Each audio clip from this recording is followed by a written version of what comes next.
मित्रों, इंडिया के अंदर खामोशी के साथ एक स्ट्रेटेजिक रीपोजिशनिंग की अटेम्प्ट हमें होती हुई नजर आ रही हैं और ख़ास तौर पर साउथ एशिया के अंदर जो इंडिया की पॉलिसीज़ फेल हुई हैं, रीजन के अंदर इंडिया आइसोलेट हुआ है, मुख्तलिफ मुल्कों में चाइना का असर तेज़ होता हुआ हमें नज़र आया है।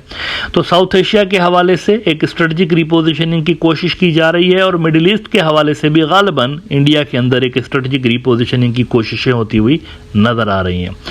अब इन कोशिशों में क्या क्या चीज़ें रिवर्स की गई हैं, मोदी की कौन सी पॉलिसीज़ रिवर्स की गई हैं और कौन सी पॉलिसीज़ रिवर्स की जाएंगी, इस पर ज़रा बात करते हैं। ये भी वही है जैसे खुर्शीफ की डिजिटलाइजेशन थी ना, वैसे ही इंडिया के अंदर मोदी की डीमोदिनाइजेशन हो रही है। फ़र्क सिर्फ इतना है कि स्टालिन जिंदा नहीं था जब ये डिजिटलाइजेशन शुरू हुई, लेकिन मोदी के पावर में रहते हुए ही डीमोदिनाइजेशन जो है वो शुरू हो चुकी है और मोदी की पॉलिसीज़ रिवर्स की जा रही हैं। स्टार्ट करते हैं हम अपने रीजन से, फिर मिडिल ईस्ट पे चलते हैं कि अपने रीजन में इंडिया ने कौन सी चीज़ें तब्दील की हैं, अपनी फॉरेन पॉलिसी में क्या चीज़ें वो नई लेकर आए हैं। एक तो बांग्लादेश के हवाले से इंडिया की जो पॉलिसी है उसको तब्दील करने पर गौर किया जा रहा है। इंडिया के अंदर हाल ही में रिसेंटली एक पार्लियामेंट्री पैनल बनाया गया है, शशि थरूर गालिबन इसको लीड कर रहा है। शशि थरूर बीजेपी का नहीं है और ये जो पार्लियामेंट्री पैनल है ये इंडिया की फॉरेन पॉलिसी के अंदर जो रिसेंटली सेटबैक्स हुए हैं उसको स्टडी करेगा और अपनी फाइंडिंग्स बताएगा कि क्या क्या चीज़ें हमें तब्दील करनी चाहिए फॉरेन पॉलिसी के अंदर, फिर इसको इम्प्लीमेंट करने की कोशिश की जाएगी। अच्छा, पहले से ही तब्दीली हमें नज़र आ रही है। मालदीव्स के अंदर बड़ी तब्दीली आई है। इंडिया की जो मालदीव्स पॉलिसी है वो पूरी की पूरी चेंज हो गई है। इसमें क्या तब्दीली आई है इस पर बात करते हैं, लेकिन अभी के लिए आपको ये बता दूं कि ये जिस पार्लियामेंट्री पैनल की मैं बात कर रहा हूं इसने सबसे ज़्यादा स्टडी करना है बांग्लादेश को और मिडिल ईस्ट को। बांग्लादेश के हवाले से जो इंडिया की फॉरेन पॉलिसी है उसके अंदर बहुत बड़ी तब्दीली आ सकती है, क्योंकि मोदी की जो बांग्लादेश पॉलिसी है इसने इंडिया को वहां पर बहुत ज़्यादा नुकसान पहुंचाया है। Rand Corporation is one of the biggest think tanks in the world. हाल ही में उनका एक ओपिनियन आया है जिसमें उन्होंने यही सवाल पूछा कि India can weather its Bangladesh headache, और इसमें वो कहते हैं कि today it is far less certain whether such cordial and productive ties will continue. ये इंडिया और बांग्लादेश के टाइज के हवाले से कह रहे हैं कि ये मुस्तकबिल में दोस्ताना रहेंगे या नहीं रहेंगे, इसके हवाले से कुछ कह नहीं सकते।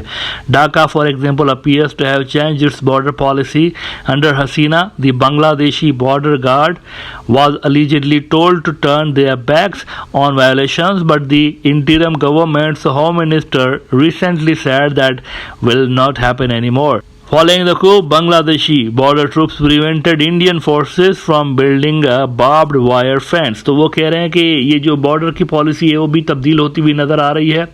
और बांग्लादेश के अंदर वैसे नीचे वो भी ये भी कह रहे हैं कि जो इस्लामी तंजीमों के हवाले से शेख हसीना की पॉलिसीज थी जिस पे इंडिया को काफ़ी कंसर्न भी था और वो इंडिया के कंसर्न्स को मद्देनज़र रखते हुए ही पॉलिसीज़ बनाती थी, क्रैकडाउन करती रहती थी इस्लामी तंजीमों पे। वो क्रैकडाउन ख़त्म हो गया है और इस्लामी तंजीमों को भी एक खुली आज़ादी मिल गई है वहाँ पर सियासत करने के लिए। तो ये सारी वो चीज़ें हैं जो कि इंडिया के गुड बुक्स के अंदर नहीं थी लेकिन हो गई हैं वहाँ पर। लिहाजा अब वहाँ इंडिया के अंदर एक स्ट्रेटेजिक रिपोजिशनिंग की कोशिशें की जा रही है मुख्तलिफ मुल्कों के हवाले से। बांग्लादेश भी उनमें से एक है। देखते हैं कि बांग्लादेश के हवाले से वो नई पॉलिसी क्या लेकर आते हैं। लेकिन मालदीव्स के हवाले से ऑलरेडी उन्होंने एक बहुत बड़ा घुमाव अपनी पॉलिसी के अंदर लेकर आए हैं। अच्छा, पहले तो ज़रा आपको ये रिमाइंड करवा दूँ कि इसी प्रोग्राम के अंदर कोई 500 मरतबा मैं ये कह चुका हूँ, जब भी इंडियन मीडिया मोहम्मद मुइज़ की सरकार के लिए ये प्रोपेगेंडा चलाता था कि वो एंटी इंडिया है, तो आपको याद होगा मैं यहाँ पर अक्सर ये जुमला कहता रहता हूँ कि वो एंटी इंडिया नहीं है, वो प्रो मालदीव्स हैं। उनको इंडिया से कोई प्रॉब्लम नहीं है, उनको इंडिया के उन प्रोजेक्ट से प्रॉब्लम है जो कि मालदीव्स की सॉवरेनिटी के खिलाफ है। मिसाल के तौर पर वहाँ पर बेसिस का होना, मिसाल के तौर पर वहाँ पर इंडियन ट्रूप्स का होना, ये मुइज़ की इलेक्शन का मुद्दा भी था और इसने अपने जो प्रोमिस थे वो फुलफिल भी किए। इंडियन ट्रूप्स को भी वापस भेज दिया और वहाँ पर जो मिलिट्री साइट्स बन रही थी वो भी ख़त्म करवाई उसने।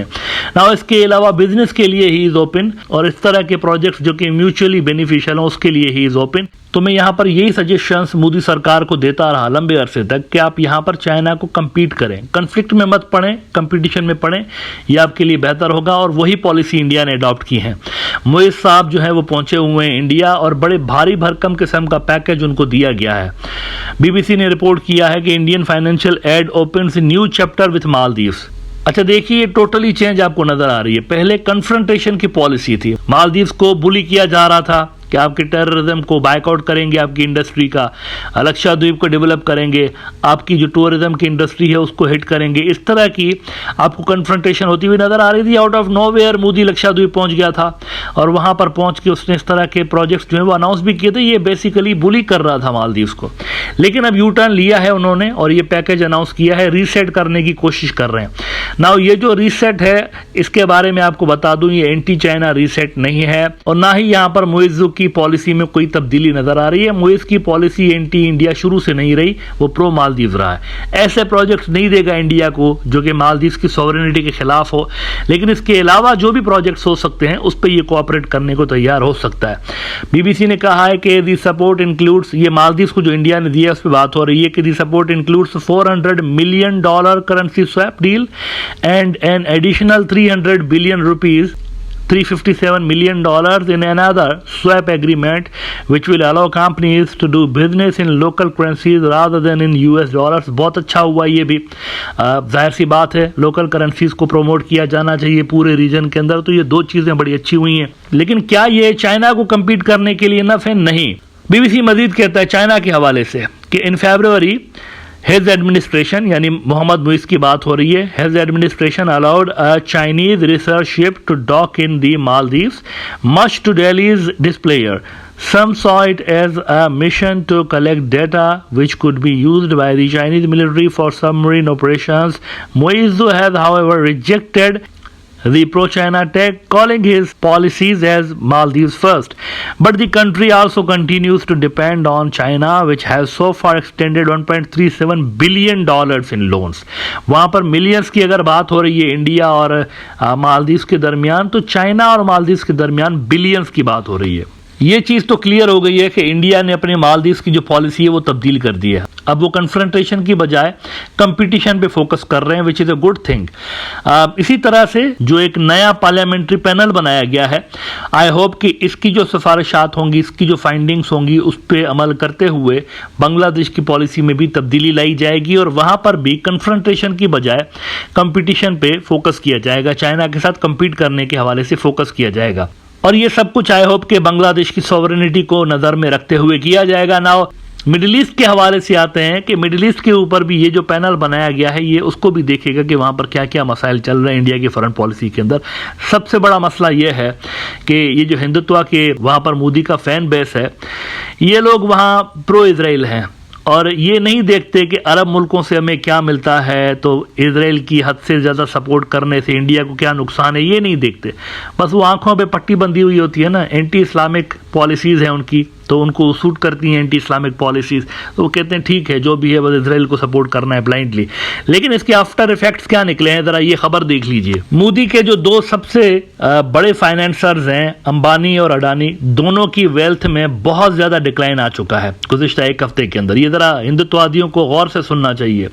India.com दिखाता हूँ, आपका अपना news outlet. Mukesh Ambani suffers rupees, अब ये पता नहीं कितने 100 अरब रुपीज़ इन्होंने लिखा हुआ है, मुझे तो गिनती भी नहीं आ रही कितना लिखा हुआ है इन्होंने। ये मैं आपको डॉलर्स में बता रहा हूँ, 162 बिलियन डॉलर थे, उसमें से कम होकर इनकी वेल्थ हो गई है 105 बिलियन डॉलर। और वो जो दूसरा अडानी था, मोदी का जिगरी दोस्त, उसकी जो वेल्थ थी वो 100 अरब डॉलर से नीचे आ गई है। वो कहते हैं कि Mukesh Ambani net worth has plunged from $162 billion to $105 billion.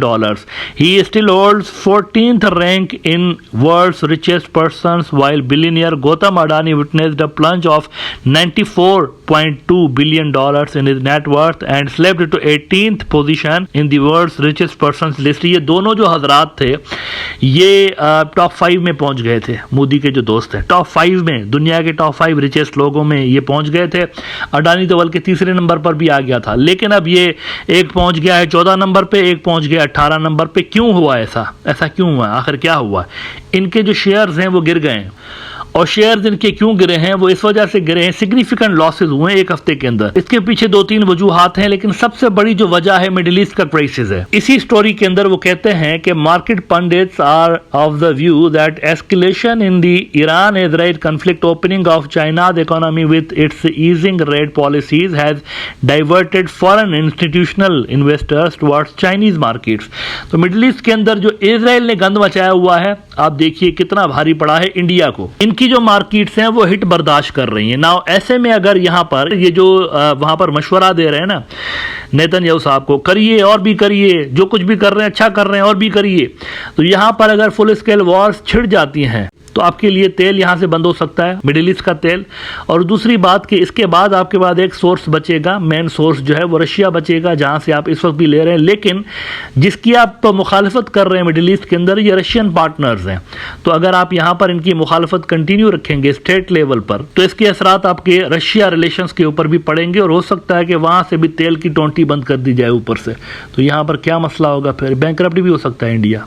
भाई जब एनर्जी ही नहीं होगी तो आपके कारखाने कहां से चलेंगे। तो ट्रेलर देख रहे हैं आप, ये जो एक हफ्ते के अंदर एक पहुंच गया है 18वें पोजीशन पे, एक पहुंच गया 14वें पोजीशन पे दुनिया के सबसे अमीर तरीन लोगों में। और इसके अलावा बाकी जो छोटे मोटे लेवल के हैं, इनके नीचे वाले जो हैं वो भी नीचे चले गए, पीछे चले गए। बाकी जो इंडिया के बिलियनियर्स हैं उनकी भी वेल्थ जो है एक हफ्ते के अंदर कम हुई है।